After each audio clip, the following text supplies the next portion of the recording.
More than 42,000 people dead, 58,000 people injured, and 15,000 people missing.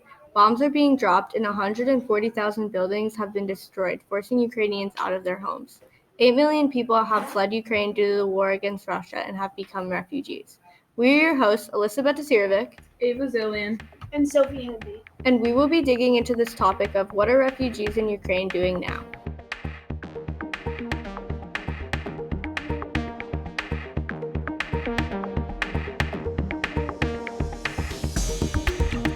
So, what is a refugee? A refugee is a person whose country is put in conflict or persecution and has been put at risk. They have no choice but to flee their country and leave for safety.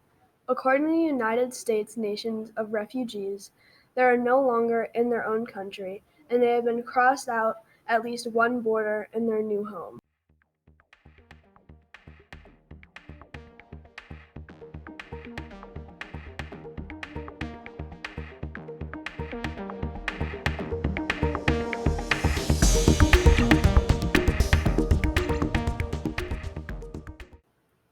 So where are all these refugees going?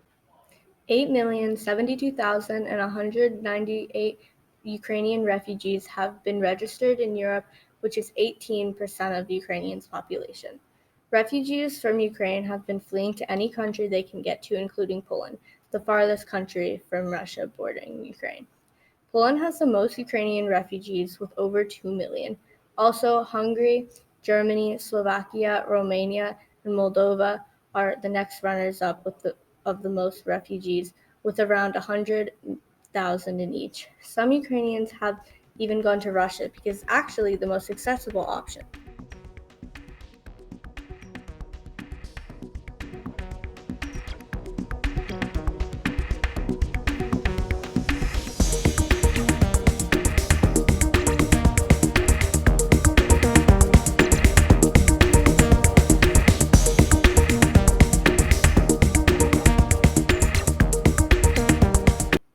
What happened when Ukrainians fled to Poland, and what are their lives like now?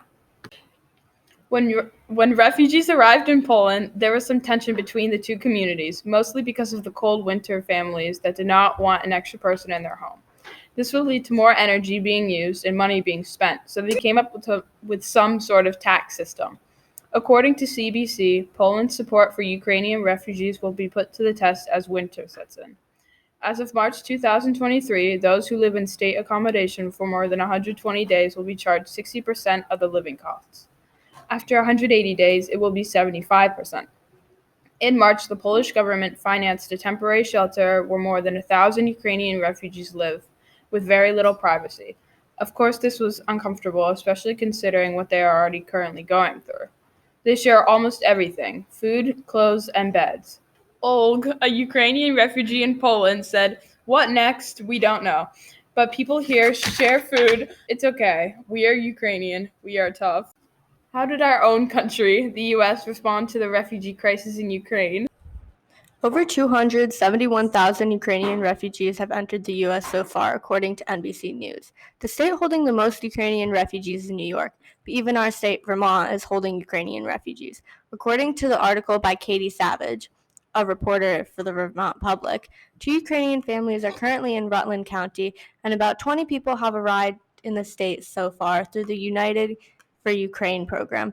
According to Amelia Mrzankovic, the director at U.S. Committee for Refugees and Immigrants Vermont, a total of about 75 people are expected to arrive in the state, though it's unclear when Mrzankovic said. The U.S. has a program called Uniting for Ukraine, which offers a 2-year stay in the U.S. for Ukrainian refugees. But after their 2-year stay, the pathway is unclear. Nearly 200,000 Americans have applied to sponsor those fleeing the war, and Americans will soon be able to privately sponsor any refugee's journey to the U.S. So after all of this, what will these refugees' futures look like? According to an article by USA Today, a United Nations survey that included 43 countries, published in September, found that 81% of refugees hope to return to Ukraine one day, though most say they plan for now to stay in their host countries. Delana Grassinger, director of U.S. Field Offices for the U.S. Committee for Refugees and Immigrants, said, "We are hearing, yes, we'd like to go back, but what are we going back to?"